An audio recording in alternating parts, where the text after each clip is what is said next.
And I think that's the amazing thing about what we do is you can just transform a space, and you could turn it into this amazing place to listen to music and connect with friends. I think that's a real, it's a real thing that I really love about the whole process more than a lot of the other stuff. I just love the fact that you're just transforming a space for a moment, and then you're gone, you move on.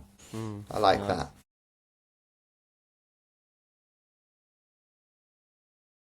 Hello there, and welcome to the latest instalment of the Electric Communion podcast, episode 12.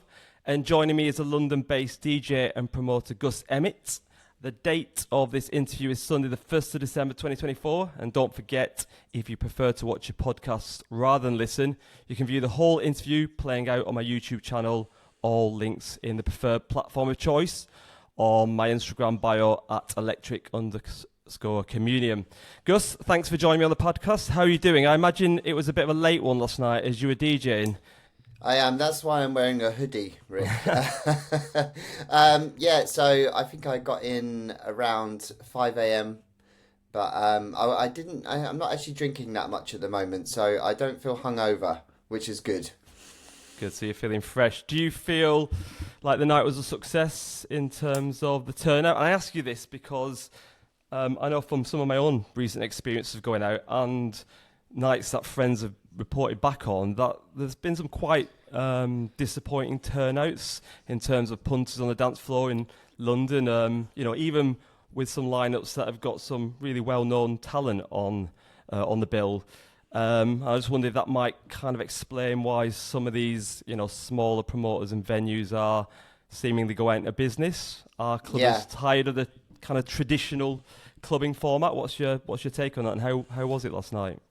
I was playing for a brand called PMAM, and they kind of do illegal parties, but also legit ones at the same time. And they've normally got like a theme to their shows. And I met Richard, the guy that runs it. He came to Kollektiv, and we got talking, and he actually helped us pack up all the sound equipment at one of our parties, and we got chatting, and a few of my friends have played for him before, and he wanted to book me, and I obviously, having dabbled in the rave scene, as we should say, it was kind of good to see what else was going on out there, and his take on it, his crowd and what they were about. So yeah, I played that show last night, and it was really good. It was actually really good. I think sometimes it's good to play shows where it's not necessarily that the lineup is full of your sound. Sure. Because it can be a nice challenge to try and bring new people or audiences that you've never met before into your music and your musical style. So I think that was something I took away last night was, I felt like the set went really well, and I managed to tailor it, still keeping my own style, but obviously tailor it to a more higher tempo crowd. So yeah, it was good. I really enjoyed it. Nice. And where was that? It was in a warehouse somewhere near Walthamstow. Okay. The venue was very loose. It was very, very free flowing, and they decorated it amazingly. They put a lot of effort into the production, and as you were saying earlier about the turnout was actually really good. I think there's something that draws me in now if I'm considering a gig is what sort of community promoters have and what sort of interaction they have between them and their following, and they've really nailed it, and they've been going 6 years, so that's a testament to them. Even I think we have with a cost of living crisis in the UK at the moment, I think the culture of clubbing has changed a lot. I don't think people are going out as much to smaller parties. I don't think people are drinking as much. I don't think people are doing as much drugs, all these factors. And I think that can affect the smaller parties more. But I think that it was really good to see last night that there are still small parties thriving. And it was a success. And it does seem that the kind of traditional format is changing. And of course, we'll talk later, we'll dive into what you're doing with Kollektiv. But I'm just thinking, for example, I'm going to go and see Sasha in Brighton on the 1st of February. Just got tickets the other day. And it's actually running from 6 p.m. till 11 p.m. and then it's done. Yeah.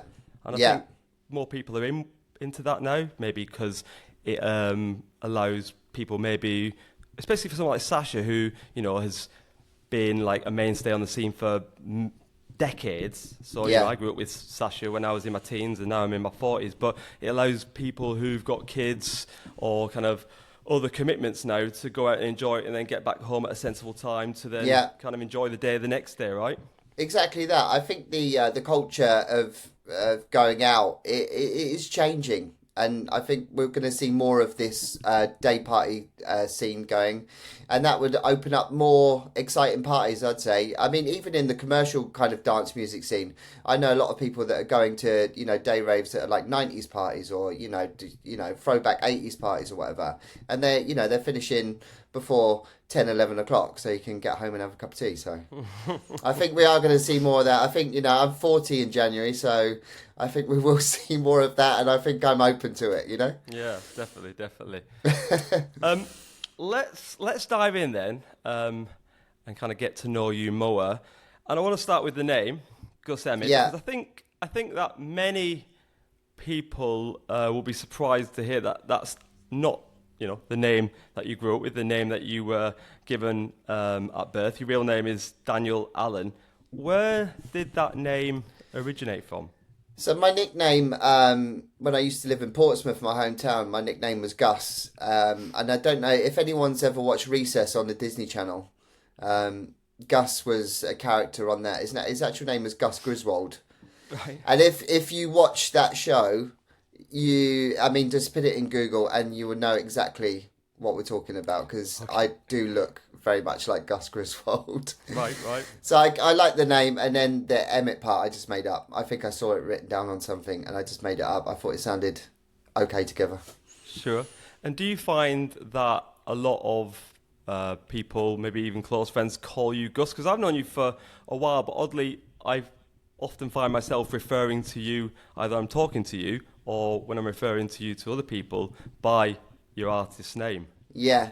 I think when I'm out, I think people do refer me as Gus, because that's what I'm obviously on my social media channels and all that lot. So, yeah, I'd say Gus was a name that I get called a lot outside, but obviously my close inner circle, they're like, oh, Dan, you know. Yeah. So, yeah.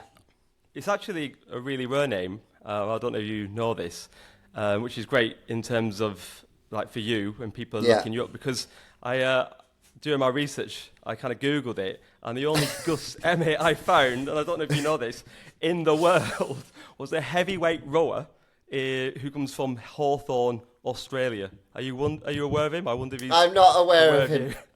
No. Yeah, maybe I need to look him up. Yeah, right. So tell me, you mentioned that you were born in Portsmouth. Yes. Tell me about growing up there and your musical influences when you were young.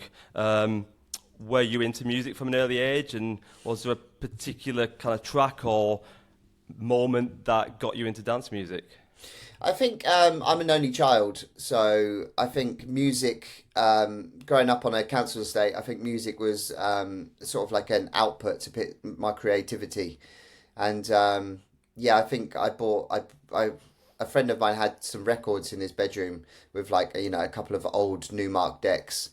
And I remember playing on them one day and I was like, wow, I'm actually really getting into that. Almost more about the technical side of it. I was fascinated by the decks and how they worked.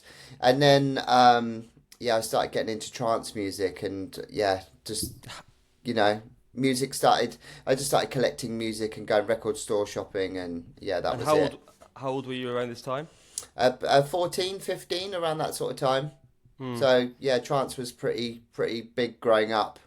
You know, we had, like, big names growing up, like, you know, Judge Jules and, you know, Pete Tong, Seb Fontaine, Tall Paul, you know, all them sort of people were really inspiring to me.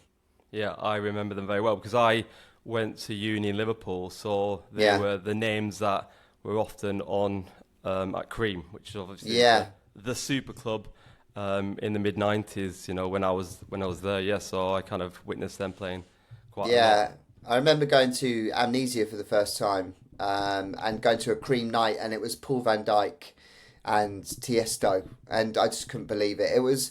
Do you remember the Kevin and Perry film? You know, just that whole scene of that club with the big smoke cannon coming down. Yeah. And I was just like, yeah, I'm in the right place here. You know, this is amazing.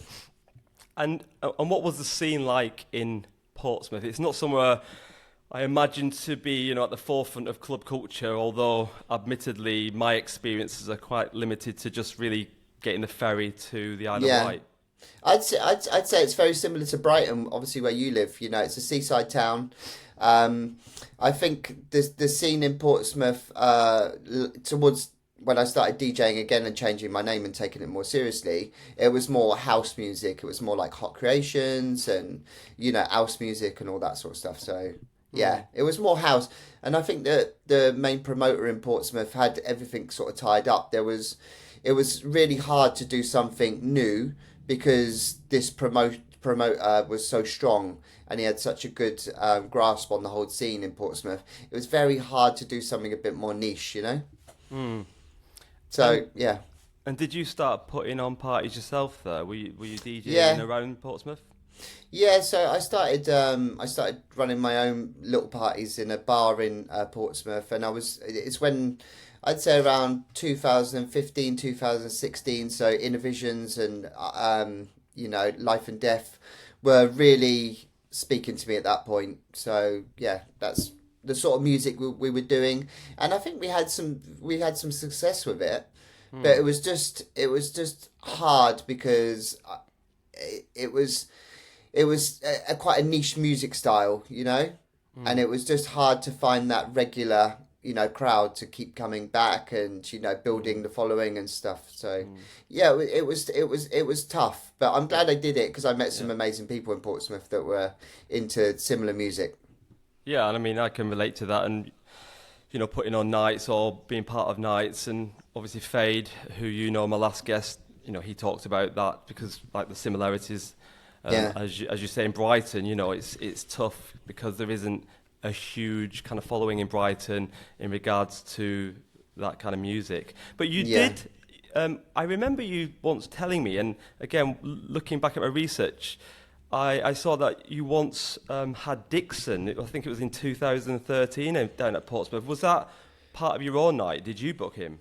No, so that was the big promoter in Portsmouth was Love Amplified, and the club there was called the Astoria, and I think it was one of their birthdays, and I think they asked a bunch of us, like, who should we book, and then I think, you know, we just said, oh, it'd be great to get Dixon as a bit of a joke. Yeah. And then the promoter managed to fix it. Wow. So it was only because Dixon was playing a festival in Hastings, or maybe it's Hastings. There was a festival that he was playing, because he couldn't play in London because of a contract. He could still play on the South Coast, and obviously it was an opportunity for him to play 2 shows in one day, and he came and played in Portsmouth, which was, you know, mind-blowing at the time. Sure. And how was he received by the Portsmouth Massive? I'll be honest, there was probably about 200 people in the basement, because the way the club worked is the upstairs room was huge. It had, like, you know, 1,500 capacity. And then downstairs was like the second room, and Dixon was playing there. And I mean, it was not full. It was not full, but it was still special, you know. It's such a special night because, you know, you had this, like, legend from Berlin come play this little club in Portsmouth, you know, which was a real thing. And my friend Chris Davis, a good friend of mine, he played that night as well. So yeah, it was good. I would imagine that Dixon's fees were a lot lower than they are now. Oh yeah. Yeah, it'd be hard booking him in Portsmouth now, right? Yeah. I do you know what? I think it was maybe 6,000. I think at then, which you know, it's still not light change, but you're probably gonna add a 0 to that now. Absolutely, yeah. And then what kind of was the next step in your journey as a DJ and promoter? Because I know that you got involved with the founders of the Warm Up Festival. Yeah. They were were they a couple? Yeah, it was Aidan and Amy. Yeah. Yeah, and they started off by putting on lots of kind of intimate events, which were outside amongst nature in and around London, and you became one of the residents. How and when did that happen? Did you know those guys before they started up warm up? It's interesting because the night that Dixon played, I recorded my warm up set, and it's still online actually. I still listen back to it sometimes, and it's like ambient, kind of trippy, kind of warm up stuff. And I recorded the set, and I was really pleased with it. So I wanted to send it out a little bit to see if I could get more gigs. And obviously London was the only place that was kind of, you know, on my radar in terms of like, I should get to London because that's where this music might get appreciated more, or, you know, whatever. And I sent the mix out, you know, like you spam a little bit, send a few messages. And I sent it to Aidan because I saw he's promoting a night at Kollektiv Studios. And I sent it to him, and he said, "Oh, I'd love you to come and play one night."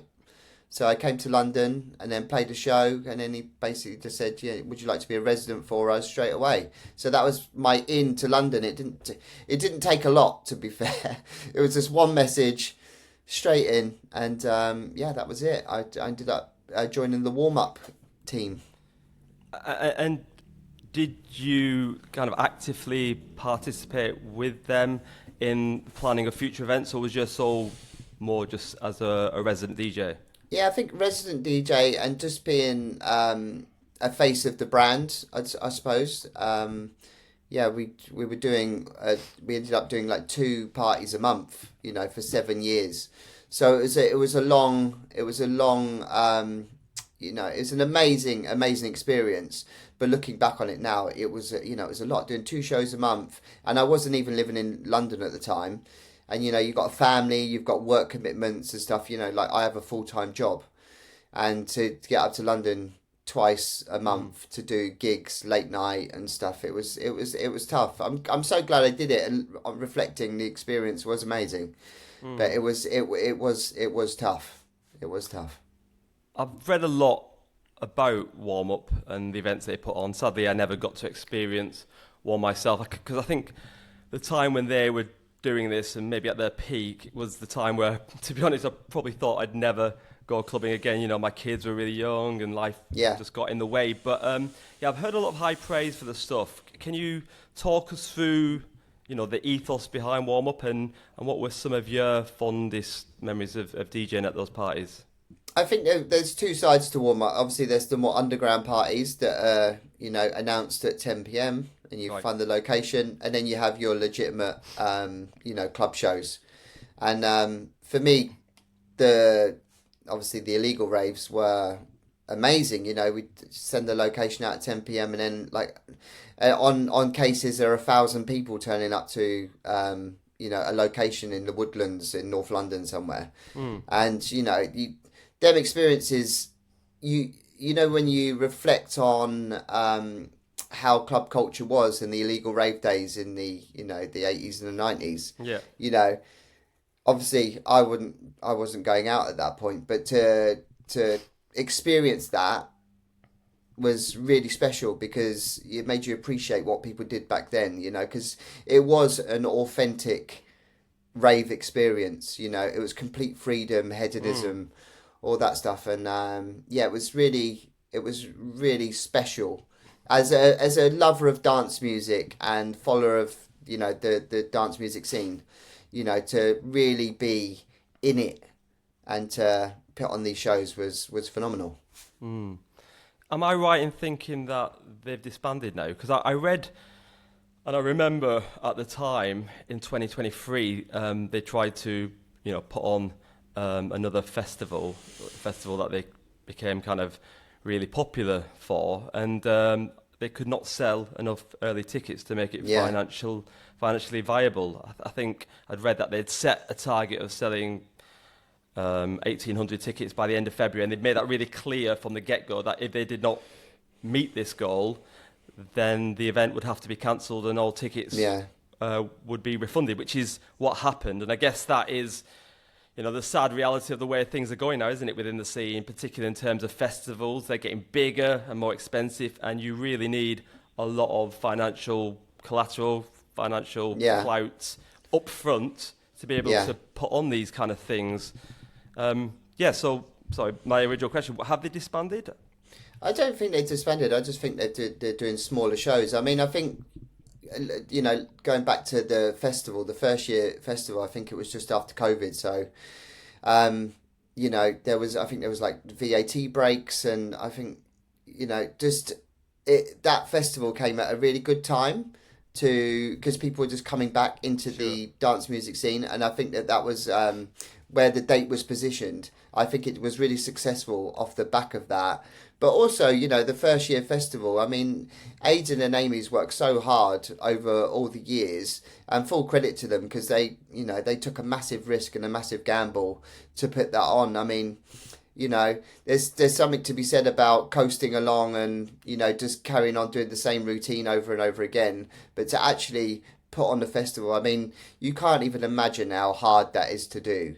Just security and financing, and when you've got no sponsorship and, you've got no help and everything is funded through ticket sales, that's a big gamble. It's a huge risk. And for the first year, the quality was amazing. There was no expense spared. I think the first year it was not even meant to make any money, which it didn't. So I think, looking back on it, the vision and the effort for the long term with that festival, the intentions were really good. They were really good. And to play it for the first time, I think I played like an extended set on the Saturday night, I think it was. And I just remember looking out over the sea of people thinking, wow, when I first started this with these guys, it was pretty small. And now it's this like festival monster that I honestly believed that was going to be around for a long time. It was the peak of warm-up. It was like, wow, all the efforts from everyone involved led to this festival experience, and it was incredible. 2 stages, incredible setting in the woods, and it was, it's really true to what warm-up was about, I'd say. There was, I mean, again, I only know this from what I've read and what I've been told, but there was a real emphasis on the word community, wasn't there? There's a real community vibe, quite an intimate vibe, real also focus on you guys as the residents as well. Yeah, I think that was important. There was a good dimension between myself, George, and Aidan in terms of music. I think that it did. We definitely had our own individual styles, but it kind of all worked together. And obviously Amy as well, she brought a very unique sound to the to it. So yeah, I mean, since leaving, I think probably the music has changed, but I think like everything, music does change and people's tastes change, and people come and they go and they move on to different things, and that's how dance music is. I think that's the beauty of it sometimes, that it's always moving. I've been DJing and collecting music since I was 14, 15, and I don't think I'd love it as much as I do if it wasn't changing, if it was evolving. Sometimes things are not as exciting and you think, oh, I don't know, where is this kind of going, and then you stick with it, and then you find something really amazing that gets you excited again and re-energizes you, Yeah, sure. And so what was it that made you kind of part ways with them? I mean, was that just because you wanted to pursue your own projects? Yeah, I think it was. I think obviously after the festival, it was hard for everyone, and yeah, I think that probably on reflection, we were moving in different paths and we wanted different things. I think George had his underground Mecco thing, and that was going really well. And that was him making his statement, and it was probably time for me to think about what I wanted to do. And I think obviously, over that amount of time, 7, 8 years, relationships do get frayed. It does get hard to, just to be a part of that thing because it's, you know, it is stressful, it is hard, you know. So I think on it's just it's hard to say because it was a tricky time, and I think by the end of it, all our the relationships were quite frayed, you know. Yeah. And I don't want to say anything bad about anyone, sure. And you know. Yeah. Good time to move on. And by this time, when you left Warm Up, were you living in London? Yes, I think I just moved to London. Yeah. My wife Ria, we got a place, and it was good because I think living in London and being here, I think after obviously the warm up thing ended, it was nice to sit and go, right, okay, I'm here now, I'm settled. What do I want to kind of do next at some point? And I did leave it a passage of time before trying to launch something else, you know, just take a little bit of time. What do I want to say? Just like George did, you know, with his Underground Mecco thing, he took time to think, right, what's the next step, you know, and that's what I'm doing now. And did you move to London to actively kind of pursue your career as a DJ, or was it to do with, you met your wife? Yeah, it was work. It was meeting obviously my wife, and yeah, it was everything. Music. It was just being in London was important to me, and I think the fact that I got a really good job here, that, you know, obviously London's ridiculously expensive to live, so, you know, you need a good job to sort of like fund just to put a roof over your head, you know. Yeah. So having that and being settled and having a good home, then you can obviously, you know, organise, plan, do what you want to do. And since then, you've played alongside and you've rubbed shoulders with some big names over the past few years. Frankie and Sandrino, Era, Ivory. Do you have any particularly lasting memories of meeting some of these guys in terms of, you know, the conversations you had or the sets they played? And did they have maybe an influence on helping shape your career? Yeah, I think the two people you've just said, Frankie and Sandrino and Era, I think they are standout, some of the best DJs in the scene. I really do. You know, I've known Sandrino for probably since about 2015, since he was releasing like some of his early stuff on Innovisions.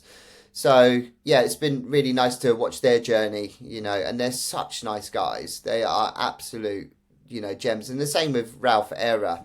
He's an amazing producer, DJ, and just great guy, you know. Yeah. So they are for me. I'm glad you mentioned them because you know, they need bigging up because they're the best. Yeah. Shout out to those guys. And I must ask you about the Milan artist Ivory, because I remember waking up one morning and seeing an Instagram post of you playing some tunes together, like an impromptu back-to-back at your old flats. I thought to myself, only Gus could do that. How did that come about? I just think he finished playing all night, and I was like, "Come back to our house, play some more." I think he had a flight early in the morning, so it wasn't worth going to bed. So yeah, he came back and had a couple of drinks, and yeah, just hang out a little bit. You know, again, a lovely guy. You know, I think he does a lot of his bookings and stuff himself. You know, he's very conscious about how he, you know, manages his time. He doesn't do too much, you know. He's very thoughtful in how he approaches the scene in a different way, you know. I think he's quite in control of it, which is good. Was that the first time you'd met him before, or had you met him early? I don't know. I don't think so. I think I've met him a few times before. Yeah. Just at random parties and you know, as you do. Yeah, cool. Well, let's get on to your, let's say brand, I guess, Kollektiv, the name of the events you've started putting on in the last couple of years now, I think. So the idea is about 2 years old, and I think we just had our first birthday in the summer. Right. So yeah, about a year and a half of actually doing things. Nice. And I remember, first of all, being invited to join your WhatsApp group, which you then called, I love the title, the Gus Bus, or All Aboard the Gus Bus, which I think initially, and do correct me if I'm wrong, was kind of set up as a group mainly to inform followers of you know, what you're up to in terms of gigs. But I feel that it quickly evolved into something much more. Like it was a real community of like-minded people sharing the love of dance music. Some well-known artists on there, promoters, some real die-hard fans. Sharing their favourite tunes, recommending nights, promoting their own stuff, and then of course it's your own platform to discuss your own events. I mean, was that kind of the intention? No, it wasn't. Not with the WhatsApp group. I think it wasn't even my idea to set up the original Gus Bus group. I think my friend Bastian was like, you should do like a group so people can hear what you're doing, because I never know. Like there's a lot you'd be surprised how many people are not on Instagram or not on Facebook and don't see things. So yeah, the idea behind it was to just be connected to people that wanted to know what it's doing.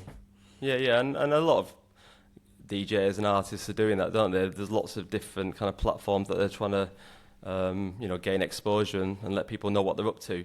I think the new thing is on Instagram is the groups that you cannot respond to and you can't say anything. You could just like something, Yeah. I think that's quite good though, because it's if DJs that you follow are posting more intimate sort of posts and stuff, you feel a bit like, oh yeah, actually this feels quite special. You feel more connected to the artist. I think it's a good thing. Yeah. I gotta say, I choose which groups I join very carefully, because I just don't want to be overwhelmed with so much more information on top of everything else that's already out there. So you started off your Kollektiv nights and by putting on raves in the woods.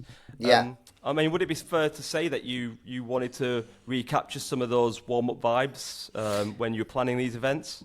Yeah, I think so. But what I wanted to do was, I think at the time there was a lot of talk about bigger shows. That I think Drum Sheds was going, and IKEA. What's that IKEA one? Is that a Drum Sheds? I think that is Drum Sheds, isn't it? Yeah, I think so. Yeah, so I was looking at these big shows, and I was looking at like Afterlife and all this stuff, and I was like, I just don't want to be a part of that. It's just too big. Like Printworks was amazing. I went a couple of times, but everything just felt so big and huge. And I went to a few of these parties, and I was thinking, no, actually, there needs to be a counter argument to this, like a disruption or whatever you say. And I really like the idea of going to more intimate parties, and obviously doing a similar thing with the rave culture, like warm up, like many other brands and many other party people have done before. Obviously capture that spirit of like the underground, because I do think that it doesn't matter if there are lots of illegal raves going on in London, loads of different ones, really? But they all say something slightly different. There's different vibes, there's different people, there's different music, there's all sorts of stuff. I think the main role for all of us in that world is to just keep going and just keep that alive, because it's not easy. It is not easy. You're taking big risks. The logistics is not only just promoting the party, but actually making it happen. It's tough, but anyone that does it, I think, should be respected regardless of anything. And that links nicely to my next question, because I was going to ask you to talk me through how much planning went into those outdoor events in terms of finding the locations, getting your gear there. I mean, it really needed to be meticulous, right? I imagine. Yeah, you have to have a really good team of people around you. You have to hit every mark. Like it's conversations, it's messages, it's timings. Everything has to be to the detail. Even going to pick up all the stuff. You have to organise that. You have to organise a generator. Drinks, petrol. All this stuff. So yeah, it's tough, but the reward is keeping the underground party scene alive, and also offering something different. In the clubbing space. And I think that for us, I think when obviously Rebecca got on board, which I'm a massive fan of, she's a great ambassador for our brand, and her sound is just perfect. And I think us together as the sound and the face of the brand, I think it does offer something really unique. And Rebecca is Rebecca Goth, your Kollektiv resident, but also we've talked about her in the previous podcast because she's a very good friend of one of my previous guests, Red Freya, and she often does some back-to-back stuff with her. You kept the locations very hush-hush right until the last minute, a bit like those warm-up nights that we talked about earlier, and it reminded me very much of those kind of early M25 rave days, which you already alluded to, where people had to ring a number at a certain time just before the event was started. Did it all go according to plan? I think the only time the police have ever come was the first time, and that is because someone walked through the woods in a sparkly dress and they followed her. So right, yeah, I recall seeing the picture of you with them. I mean, how did they react? Were they okay?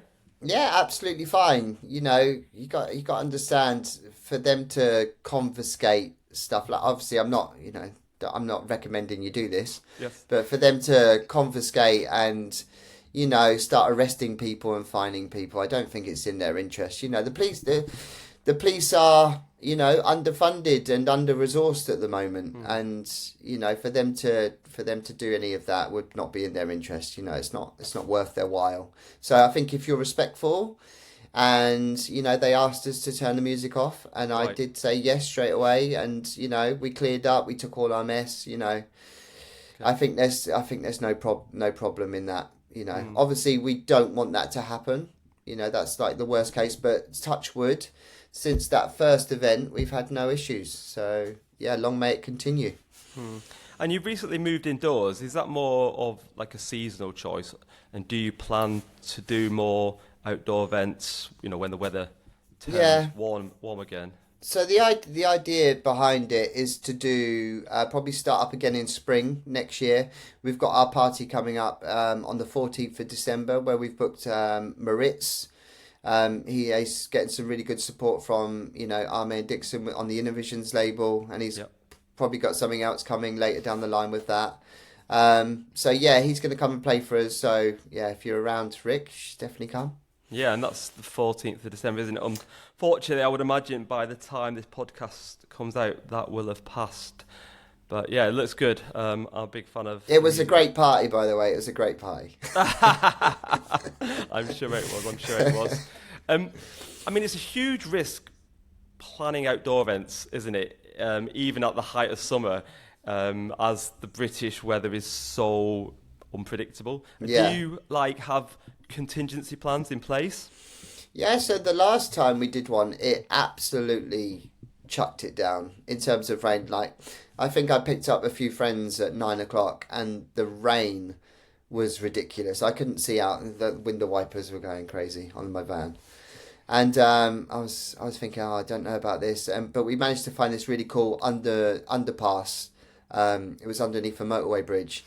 And just adding a few neon strip lights underneath a motorway, a motorway bridge.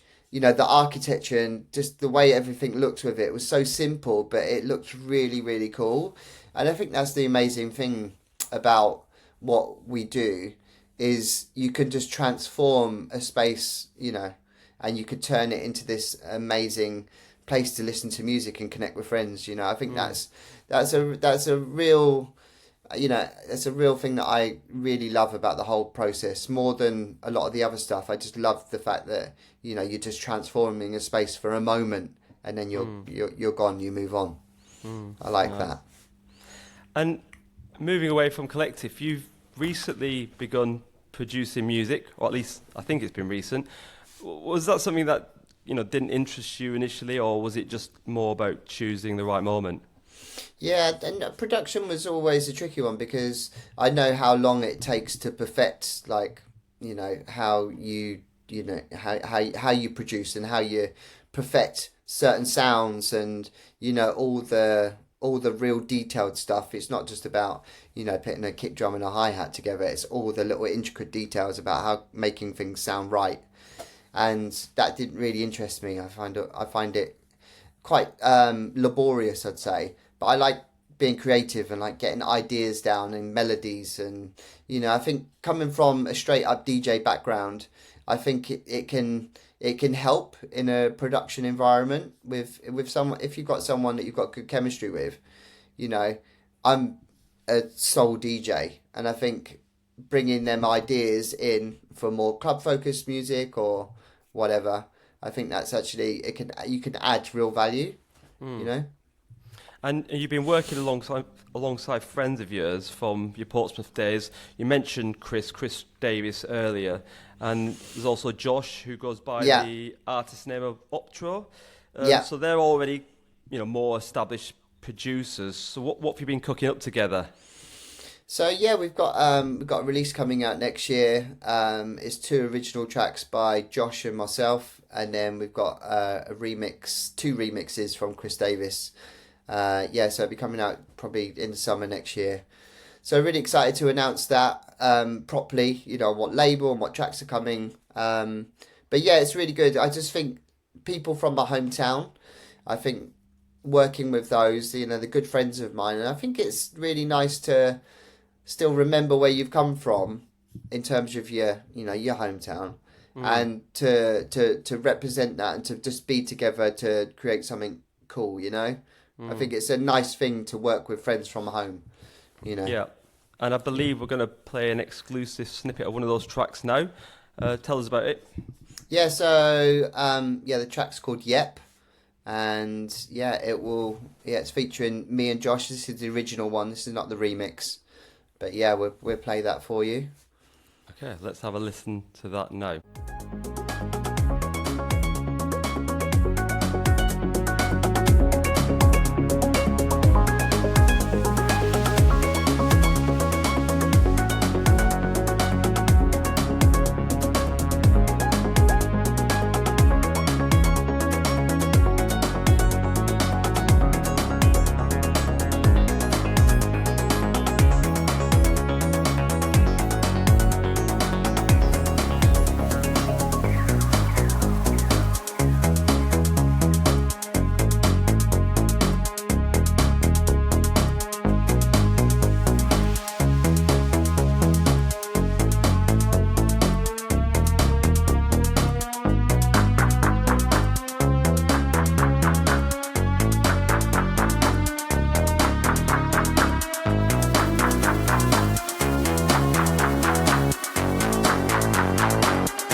So where do you feel you are in terms of competence at the moment in regards to production?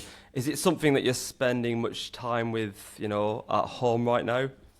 Well, at the moment, it's tricky because I'm actually renovating my house at the moment.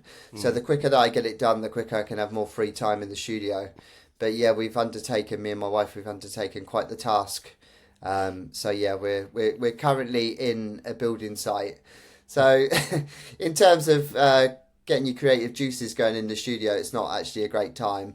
But the good thing is with the release coming out in June next year, or in the summer, whenever it is, I think that's a nice time because I should have a lot of the house stuff done by that point, and I can get in the studio and hopefully, a couple of other releases will come and we'll make a few more tracks. So I think that next year, probably towards the end of the year, there'll be a lot more on that front, hopefully coming out. So yeah, we've got some other bits in the pipeline, but I think the main release next year, hopefully we'll get a couple of releases out completely with different labels next year, and that'll be good to follow on from into the coming years. And I must say, for listeners, I've kind of seen some of what you guys are getting up to with your house, and To call it a doer-upper will be putting it mildly. I mean, I know. Didn't you say the other day that you haven't got the back on the house or something, and you've been living for, or you had been living for, a couple of months in this cool weather without any central heating? Yeah, well, by the time this podcast goes out, I should have windows and doors in my house. So, yeah, it's been tough, but you know what? I think this is just another part of, it's another part of life. Challenges are good. I think it's all, when you look at the bigger picture, I think challenging yourself and putting yourself out there, I think only good things can happen. So this.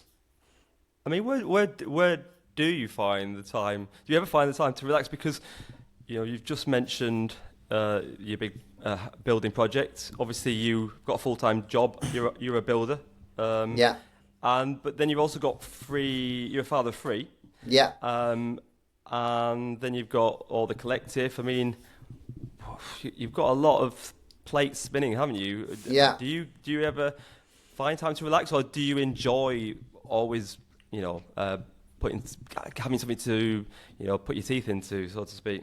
Yeah, I mean, with the Kollektiv stuff, you got to remember, like my wife Ria, she helps out with that as well, and Rebecca, obviously, like even in the group chat situation, like I don't feel like I want to be like the face in the group all the time posting and stuff. Like I'm really happy for it to just tick away. Like that's not really, it doesn't feel like work. And obviously when it gets up to an event time, obviously that is a lot of work, but it doesn't demand that much of my time, the Kollektiv stuff. And yeah, obviously day-to-day work, that's always tough. But I think if you love doing something, you make the time for it, you make the time for it. You may sacrifice other stuff, but if you love doing what you do, I think that you just make time to do it. And another string to your very large bow was the fact that a couple of years ago you actually did a couple of electronic podcasts of your own, didn't you? How did they come about? Yeah, so we did the Beats podcast. Like, I really wanted to get into doing podcasting and, talking to people like yourself, I think that they're a really good way of interacting with fans. I mean, you've had some fantastic guests, and I think you've nailed it in terms of like people that are on their way up, you're getting people, at the start of their careers, which is amazing. You should be really chuffed for yourself for doing that. But I really like I really like talking to people, and I'm fascinated by people's stories.